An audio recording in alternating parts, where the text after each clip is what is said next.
Tere! Mina olen Keiti Viilip ja ma tutvustan teile õiguskantsleri kantselei huvihariduse küsitluse tulemusi Viljandimaal. Viljandimaa noored veedavad kõige rohkem koolijärgset aega trenni ja spordiga. Seda teeb 36% vastanutest. Sellele järgnevad huvitegevused ja ringid. Nii vastas 25% vastanutest ning õppimine ja puhkus võrdselt 22%-ga.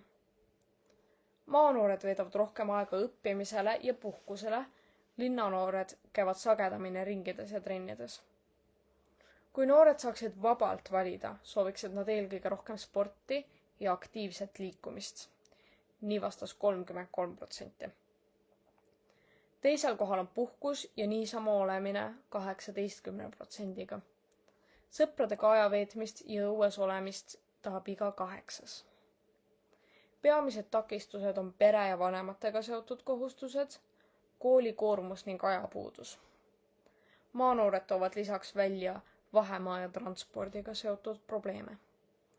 Kokkuvõttes tahavad Viljandimaa noored rohkem liikumist, värsket õhku ja vaba aega, kuid kool, perekohustused ja maal elamise eripärad piiravad nende võimalusi.